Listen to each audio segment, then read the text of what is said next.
আল্লাহ পাক রব্বুল আলামিন সূরা ফজরের মধ্যে জানায় দেন, ওয়াল ফাজরি ওয়া লায়ালিন আশরিন ওয়াশ শাফঈ ওয়াল ওয়াতর।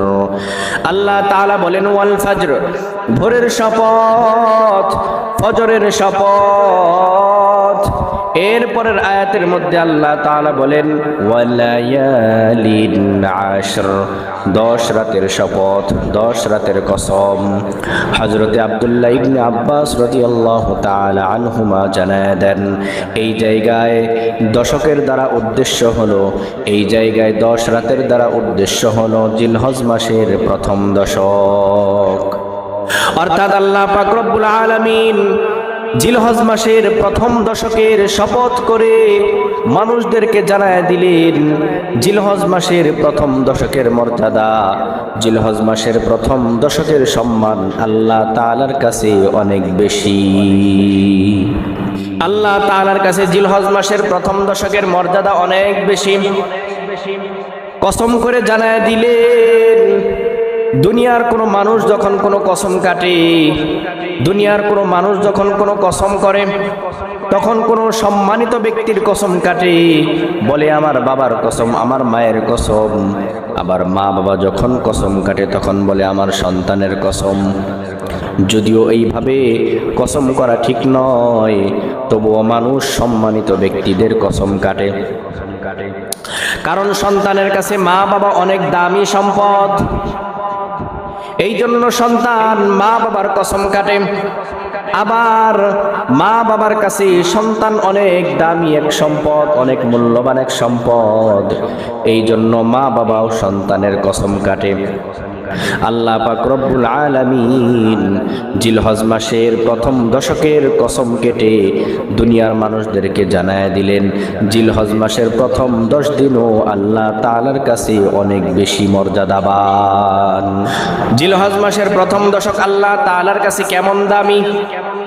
আল্লাহর হাবিব বিশ্বনবী সাল্লাল্লাহু আলাইহি ওয়াসাল্লাম হাদিস শরীফের মধ্যে জানায় দেন, যে ব্যক্তি এই জিলহজ মাসের প্রথম দশকে ইবাদত করবে, বন্দেগী করবে, সারা বছরের সব ইবাদতের মধ্যে জিলহজ মাসের প্রথম দশকের ইবাদত আল্লাহ তাআলার কাছে অনেক বেশি প্রিয়। সারা বছরের ইবাদতের মধ্যে সব থেকে বেশি প্রিয় আল্লাহ তাআলার কাছে জিলহজ মাসের প্রথম 10 দিনের ইবাদত। আবার আরেক হাদিস শরীফের মধ্যে আল্লাহর নবী হযরত মুহাম্মদুর রাসূলুল্লাহ সাল্লাল্লাহু আলাইহি ওয়াসাল্লাম জানায় দেন, তোমরা এই জিলহজ মাসের প্রথম 10 দিনের মধ্যে তোমরা চুল, নখ, গোফ ইত্যাদি তোমরা কাটবা না, ছাঁটবা না। এই 10 দিনের মধ্যে তোমরা চুল, মুছ এগুলো ছাটাছাটি করবা না, কাটাকাটি করবা না। এগুলো এই 10 দিনের আগেই তোমরা কেটে রাখবা।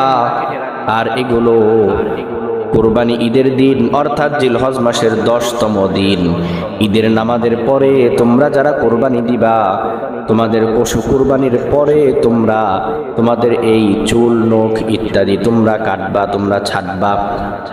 আর তোমরা যারা কুরবানি দিবা না, তোমরাও এই আমলটা করবা।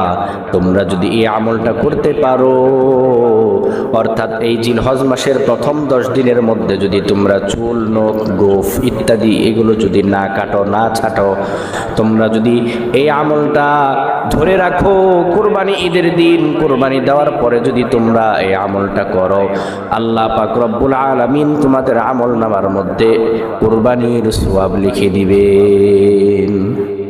এরপরে আল্লাহ তাআলা বলেন ওয়ালায়ালিন আশরি ওয়াশ শাফঈ ওয়াল ওয়াতর।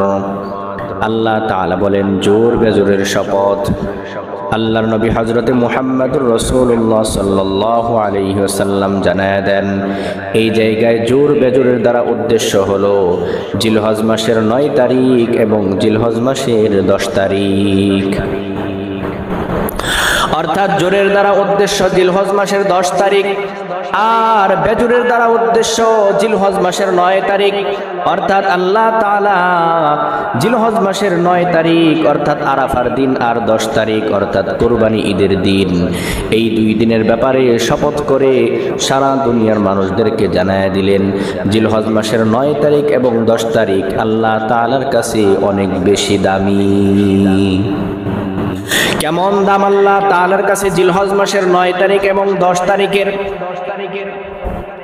বিশ্বনবী হযরত মুহাম্মদুর রাসূলুল্লাহ সাল্লাল্লাহু আলাইহি ওয়াসাল্লাম বলেন, যে ব্যক্তি জিলহজ মাসের 9 তারিখে রোজা রাখবে অর্থাৎ আরাফার দিন রোজা রাখবে, আল্লাহ পাক রব্বুল আলামিন এই রোজার বিনিময়ে তার পূর্বের 1 বছরের গুনাহ এবং সামনের 1 বছরের গুনাহ আল্লাহ তাআলা অগ্রিম মাফ করে দিবেন।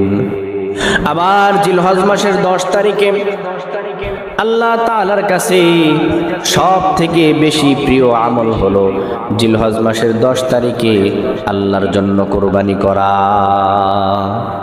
এই জন্য আমরা এই 10 দিনের মধ্যে বেশি বেশি আল্লাহর ইবাদত করব, আমরা বেশি বেশি জিকির করব। আল্লাহ তাআলা বলেন, ইয়া আইয়ুহাল্লাযীনা